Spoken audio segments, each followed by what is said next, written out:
Skultek. Administratívny štýl. Dnes si povieme trochu viac o administratívnom štýle, s ktorým sa stretneme pri komunikácii s rôznymi inštitúciami.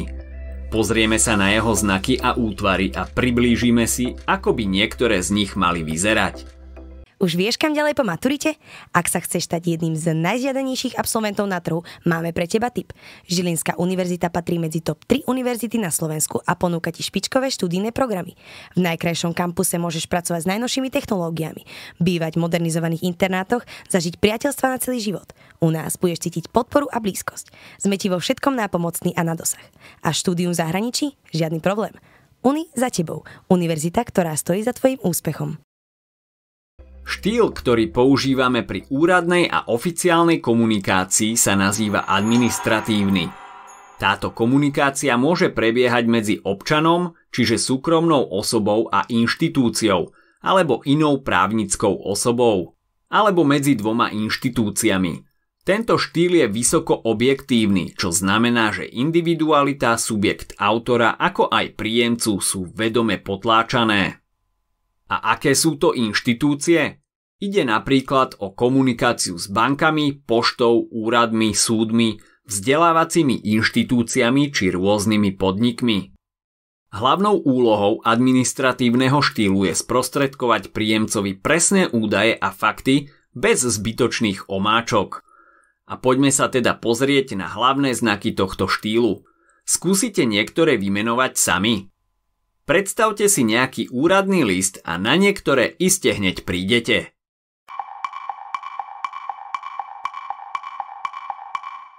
Je to adresnosť, verejnosť, vecnosť, neutrálnosť, objektívnosť, knižnosť, písomnosť, stručnosť a schematickosť.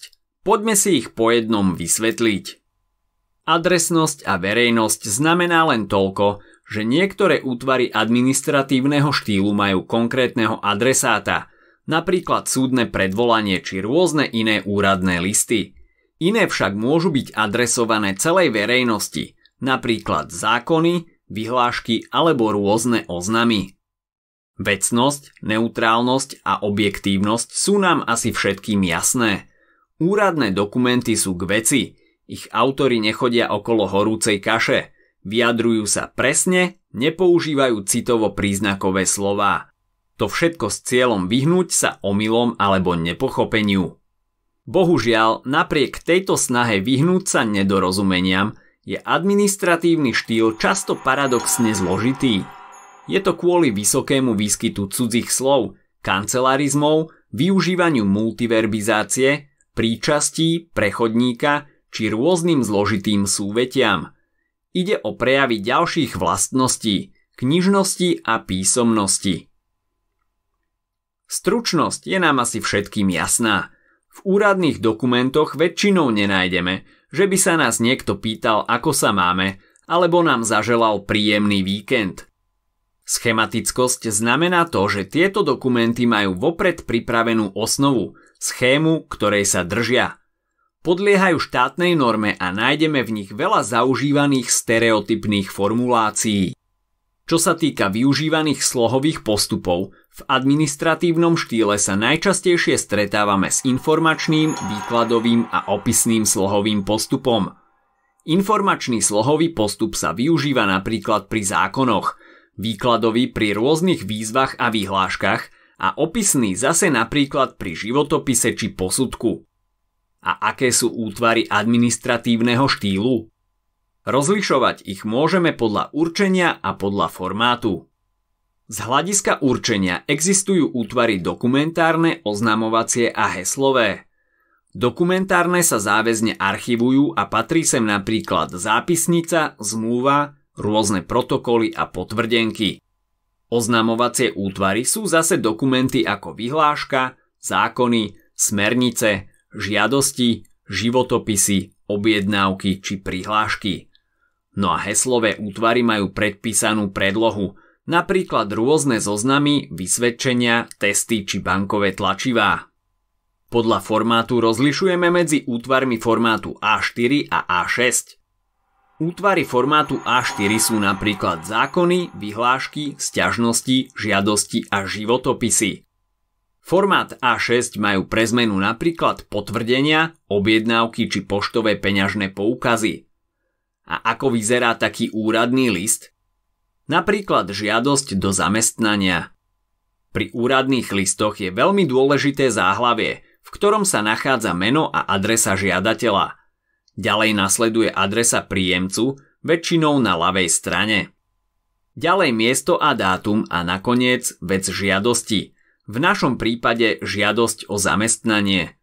Uvediete, kde ste sa o voľnej pracovnej pozícii dozvedeli, prečo si myslíte, že spĺňate požiadavky na toto pracovné miesto, spomeniete vzdelanie či prax a na konci uvediete čarovnú formulku. Za kladné vybavenie mojej žiadosti vopred ďakujem.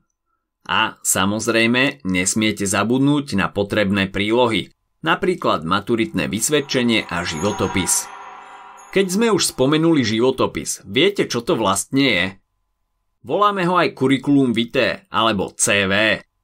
Ide o stručný opis vášho doterajšieho akademického a profesionálneho života.